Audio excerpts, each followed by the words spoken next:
Hello! We have some breaking news. I posted a video last week. Here's what happened. I was live on Twitch. The Nintendo Switch 2 came out last night at midnight. And I was just looking at some things on the day of the Switch 2 release. I picked up relevant tabs there are some that are biased to me and my opinions going into this, and then there are some that go against my expectations, but they shouldn't, but they do. I am a biased person when it comes to the Switch 2. I am not impressed, and so it was a very biased stream. Put out the video, and it went big. Bruh. For as big as my videos get. It got a lot of comments. I made a short or two from it. Those got a lot of comments. People were not stoked with me and my takes. There's one or two coming to bat, but there were, good amount of people not happy with me. So here's what we're gonna do. I am going to clarify my Nintendo remarks, and you are going to be stoked about it. All right, so here's the sections. We have the Nintendo adult. I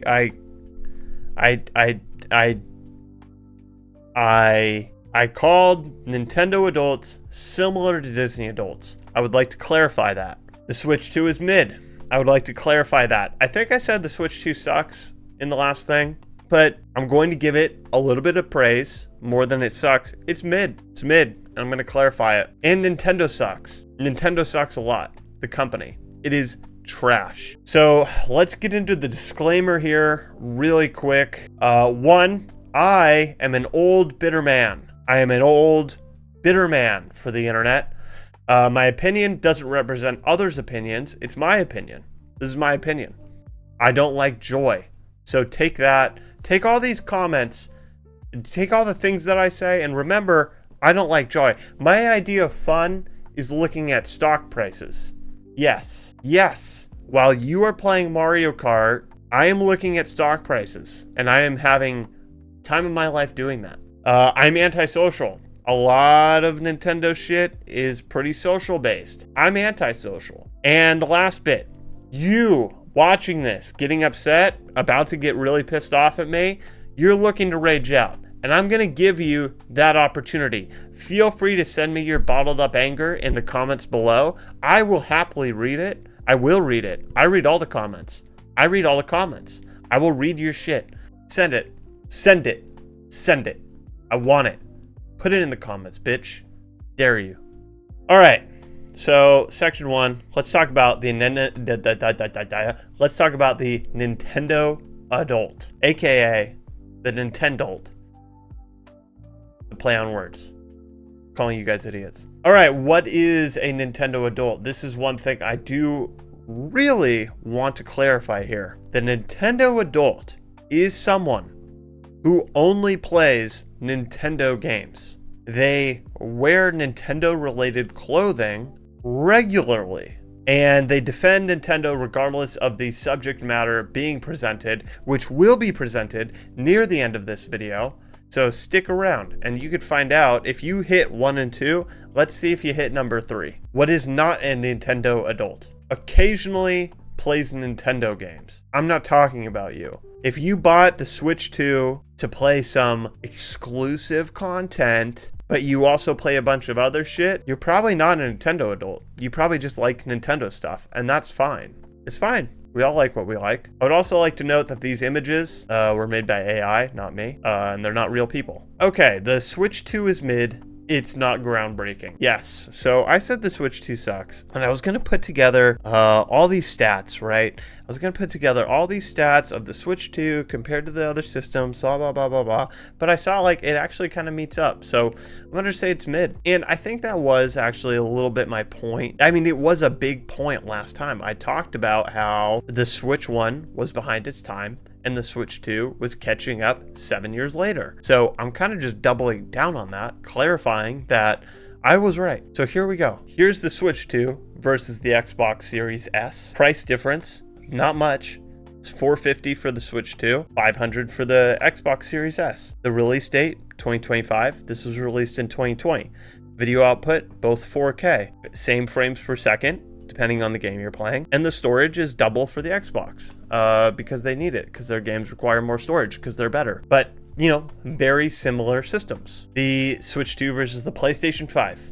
Similar. PlayStation 5 is $400, released in 2020. 60 frames. Doesn't have the 120, but storage is 4 times as much. Again, because the games are different. Now, we do need to take a pause really quick, because what I'm about to tell you might shock you. If you own an Xbox Series S or a PlayStation 5, and you're saying these numbers don't add up, these don't really make a lot of sense, right? That's not right. You would be right. That was me comparing it to the Xbox One X, which came out in 2017. That was me comparing it to the PlayStation 4 Pro, which came out in 2016. The only thing I changed was the picture, the name, and the release date.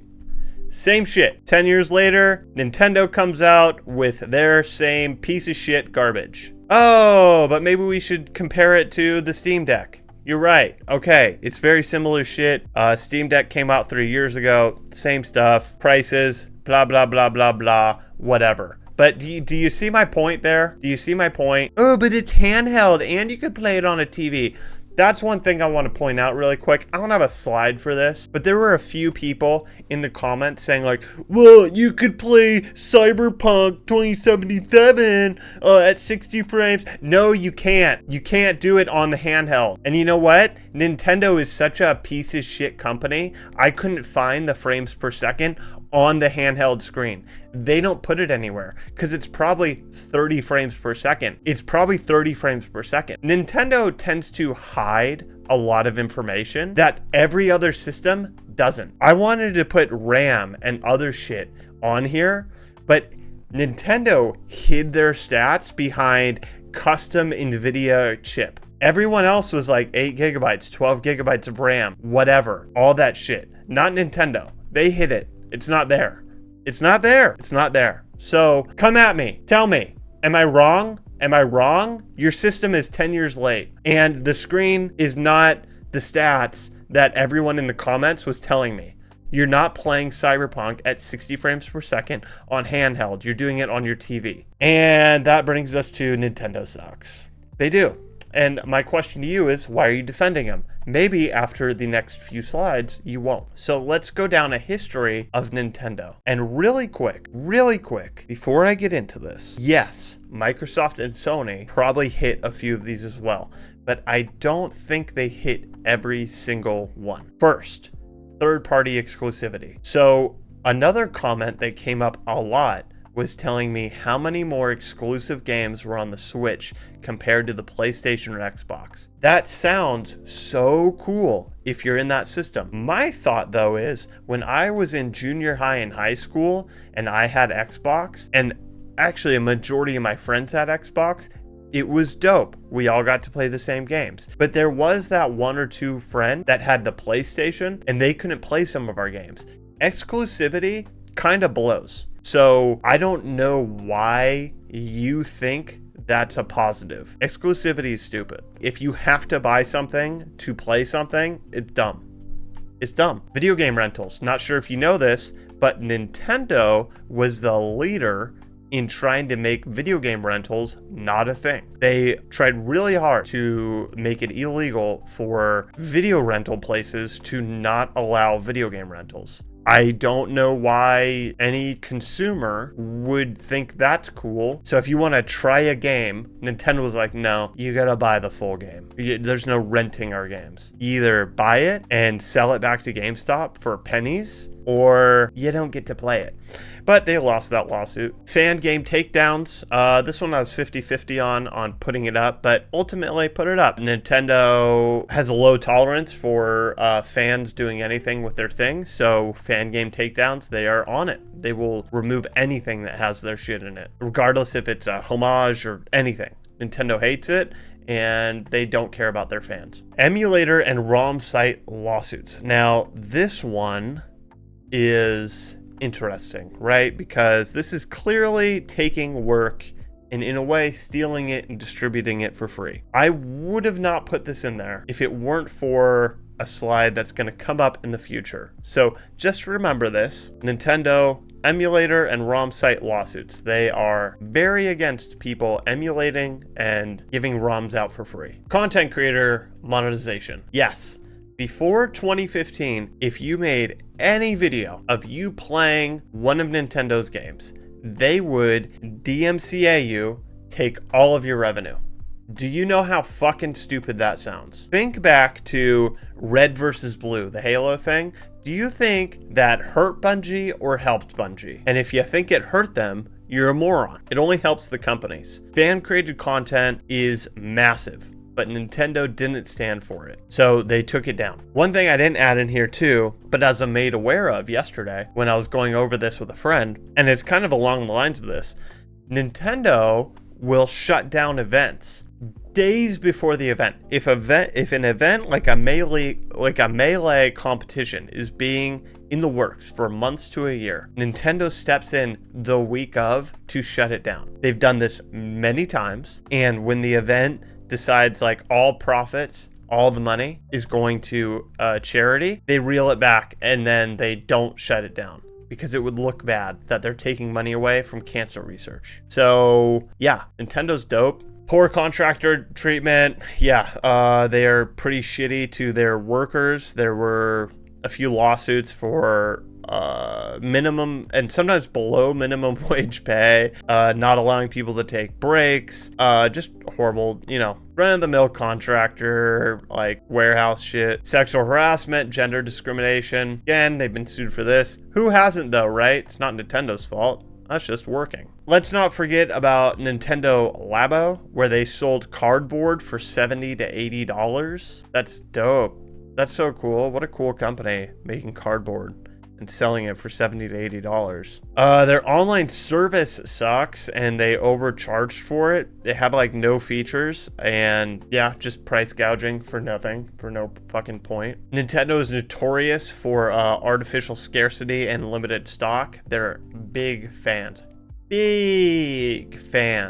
of knowing something is going to be huge and then underproducing it and making the secondary market horrible and incredibly expensive. Okay, and digital storefront policies and lack of legacy support. So this is what I was talking about with the emulator and ROM thing. Nintendo shuts down stores and tries to wipe old games completely out of existence. And things happen, but what's the cost in keeping a store open when someone's still using your device? What's the cost of that? And then if you're gonna shut it down and you're not gonna sell the game anymore, why stop people from enjoying what you made? Why do you need to do that? Why do you need to do that? Why? I don't get it.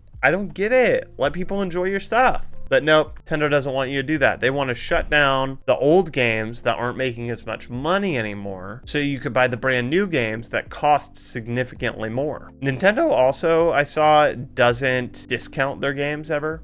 Like the discounts never show up for years after a game has been out. They almost never discount it. So I don't know.